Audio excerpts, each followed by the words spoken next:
Hi, my name is Jim, and I was retired. When I lost my job 1 month before I turned 59, one of the first questions I faced was when would I file for Social Security? Would I file as soon as I turned 62, the earliest filing age, or would I wait until 70 for maximum benefits? If you're facing a similar question, stay tuned to this video and you'll explore the reasons why I'm waiting for 70. I'll begin with my standard word of caution.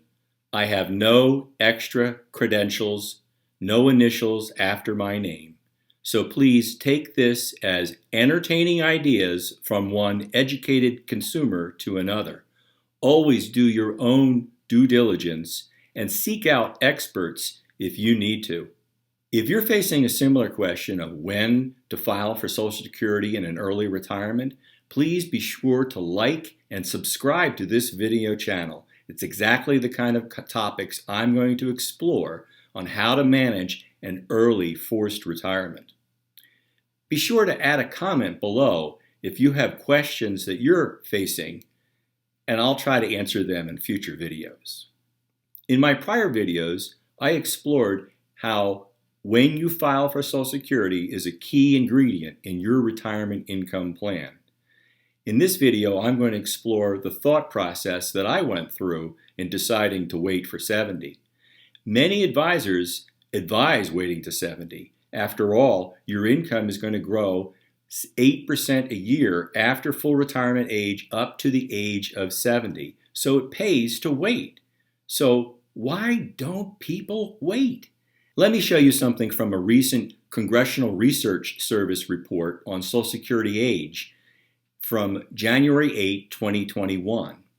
Now, this is scarily a report about raising the retirement age, but I digress. So let me just go to the facts I want to share from this report. So there are two graphs in this report that are extremely interesting to the topic I want to discuss today. One of them is why people file so early. In 2019, this report shows that 32.6%, nearly a third, filed at age 62. And in fact, 60% of the people filed before their full retirement of age, which in 2019 was 66 in a couple months. It shows that only 15% waited till after their full retirement age, and only almost 7.5% waited to the maximum benefits of 70. Now, that sounds like a lot of people aren't getting the message, but actually a note here in the actual report shows that in 2010, for example, more than half of the newly retired workers were age 62, and 81% were under the age of 66. So, in fact, as scary as those first numbers were, it was worse a decade ago. So, why do people file early? Well, there are three primary reasons why, and one of them is they need the money. They don't have as much saved up as they need for retirement, and they may not have a pension. So, by all means, Social Security is a viable option as soon as you turn 62. The second reason is a health reason. You may decide that because of your health profile, it doesn't pay to wait until 70 or even your full retirement age, so you'll file early. And if that's your situation, by all means, go ahead and file. And number three, people think that Social Security is just not going to be there for them when they go to retire. So they're going to get their money early and run. I think that's too cynical. I can't believe a program that was once described as the third rail of politics will lose its juice anytime soon. Yes, there are actuarial reports that say that the trust fund will run out of money in 2034 or 35. And that benefits will have to be cut. But I have to believe that politicians will be more likely to raise taxes and raise retirement ages for future workers before they'll cut benefits for those approaching or in retirement. For those who have patience, it pays to wait until 70. This graph from the same Congressional research report shows the effect of claiming age on a benefit level. Assuming a full retirement age of 66 in the blue, the percentages go down the earlier you file, all the way to 75% of the benefit if you file at 62, to 86.7% for 64, and 93.3 just a year early. But then they start going up to 108, 116, 124, and 132% of your benefit if you wait until 70. I like to think of this as a fixed income investment, and I don't know of any other fixed income investment that earns 8% a year guaranteed. So that's one of the reasons why I'm waiting until 70. But it obviously isn't enough for a lot of people. And why is that?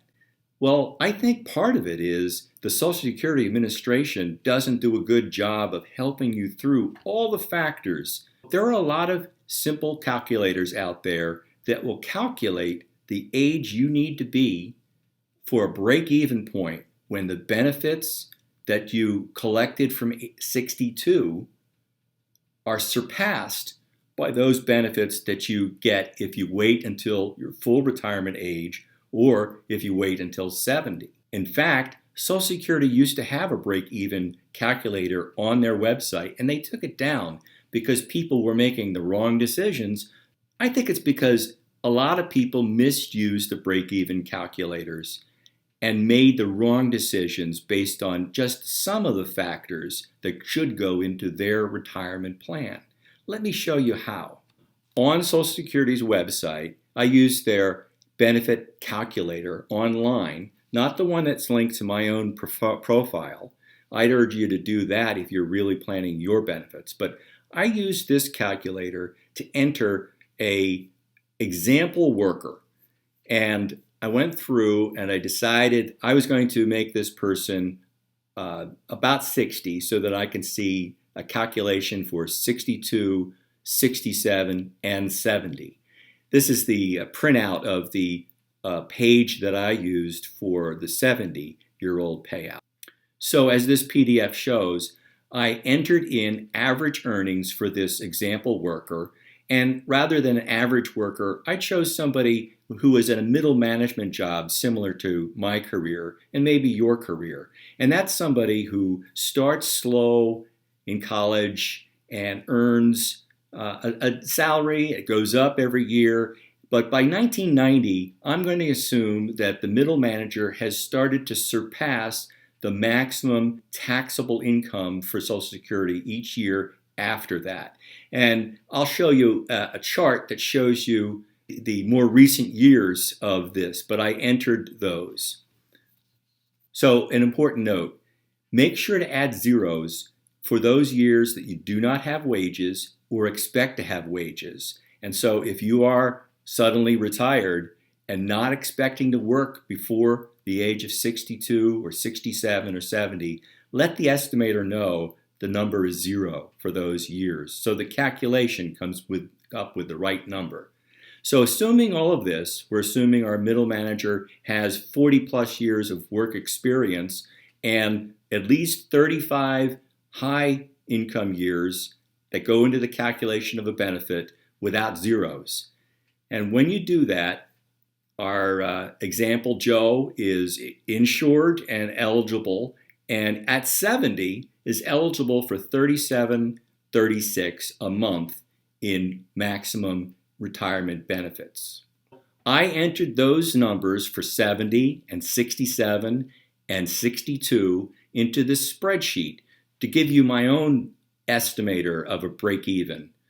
Now, some people use just these numbers to calculate a break-even date. And I found a calculation connected to silver.com that basically says take the difference between ages 62 and 67, and then take your 62 benefit times 5 years from 62 to 67, and then divide it by this difference. You get this number.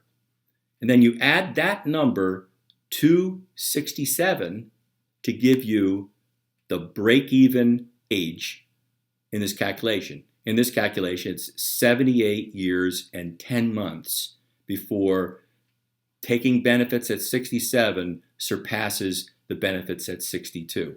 So will this work for the differences between 67 and 70? I use the same formula, the difference between the benefits at 67 and 70. Now, 67 to 70 is only 3 years, so I took the 67 benefit, times it by 3, and then divided by the difference. And it came up with a number that you add to the age 67 and get a break-even age of 82 years and 6 months. To illustrate this in a different way, I built a spreadsheet. This took the benefits here at 62 and 67 and 70 and then totaled them in the column right next to it. And this shows that the highlight here shows the first year's age 78 when the 62 column gets surpassed by the 67 column. And again, this is the year here when 70 gets surpassed by the 67. By the way, this green is comparing, if you waited to 70 and wanted to see where you compared to if you took the early benefit at 62, you'd have to wait till you're 80 to break even, 10 years of benefits at the high level of 70 before you break even with somebody who took it at 62. And I created a chart that shows you a typical break-even chart of the 3 columns, and that also illustrates that the break-evens are anywhere from 78 to 82. And again, I think a lot of people looked at this kind of picture and said, I'll take the money now and run.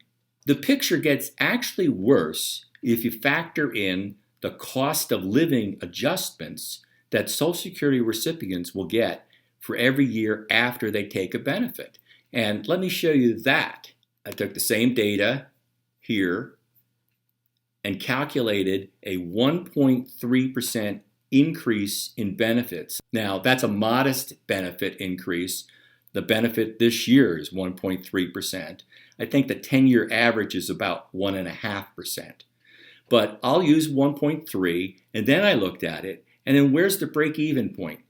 Well, it actually gets 2 years worse. So the break-even between taking the benefit 62 and at 67 is now grown out to 80. And the benefit break-even date for 67 versus 70 is gone out to 83. So people take a look at this and say, well, I calculated now the cost of living adjustments too, and the picture's even worse. I definitely need to file early, right? Suppose here that Joe has a spouse, let's say Jane, who is going to count on a spousal benefit. Maybe she's worked and has some employment history in her own name, but she knows that that benefit is going to be less than 50% of Joe's benefit. When you start to add the spousal benefits, and again, I'm going to assume both Joe and Jane are 60 today and are planning to either file together or close enough that this chart will work. Let's just add in something that includes spousal benefits, and I'm going to add in the COLA too, because we know COLA could make it worse. So let's see what happens when we add spousal benefits and COLA. Well, surprise, the break-even date actually moves up, not out, when you add in spousal benefits, even including the COLA adjustment. In this example, the break-even point was at 76. However, this is important to note if you're thinking about spousal benefits. Spousal benefits are based on when the primary earner files and the age of the spouse. So assuming both were 62, look at the benefit at filing at 62. Her benefit is only 32.7% of his benefit. If you go out to 67, her benefit is half which is where most people think spousal benefits are. Then some people assume, well, just like the primary benefit, it goes up from age 67 to 70 by 8% a year. No, it doesn't. It's always capped at 50% of the full retirement age benefit. So it can never be higher than that. It can be a lot less than that depending upon the age of the spouse. But let's look at this now in the calculation. I'll use the silver calculation first. The difference between 62 and 67 benefits for the couple now is $20,459. And when you do the calculation here, there's an 8.2 number that you add to 67 to give you a break-even date of 75 and 3 months. So before the age of 67, it pays to wait to 67. However, important thing, look at the number here for the spousal benefits for waiting till 70. It won't work, and I'll show you this. It won't work if you're both waiting till 70 because the spousal benefit won't break even. And in fact, the break even between 67 and 70 is 91 years. So definitely, it never pays for the spouse to wait beyond a full retirement age. The benefit won't get any larger than half of the full retirement age benefit. So these three charts to summarize, if you're counting without COLA, here's a simple picture of one person and their benefit and the break-even points. And a lot of people look at those and go from 78 to 82. I'm not waiting. And then maybe they'll calculate it with a COLA. And it goes, well, that makes it even worse. So let me just take the benefit early. But when you take the benefit with your spouse, the break-even date actually moves up for the decision between 62 and 67. But it doesn't work for 67 to 70. So what could Joe and Jane do? Well, they could decide that she could file from 67 to 70 on her own benefits and then take a spousal benefit after that. There may be some advantages to that depending upon how much she earned and how much the benefit is.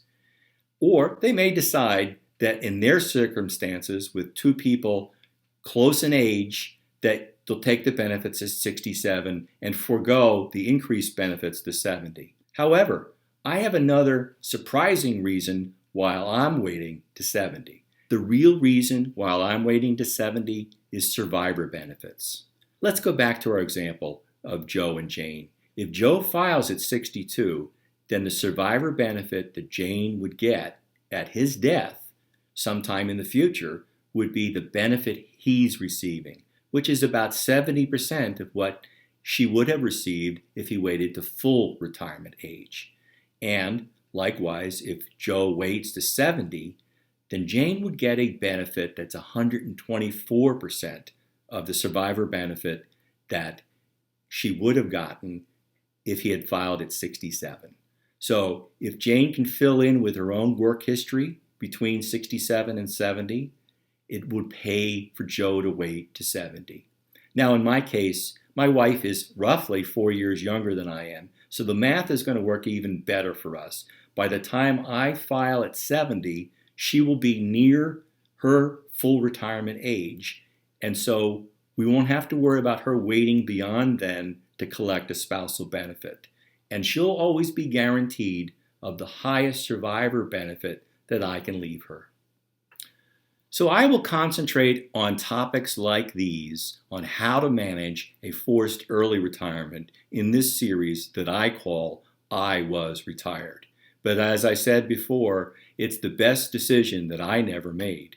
So if this topic is of interest to you, be sure to like and subscribe to this channel and leave me a comment about some of the questions that you're facing in your early retirement.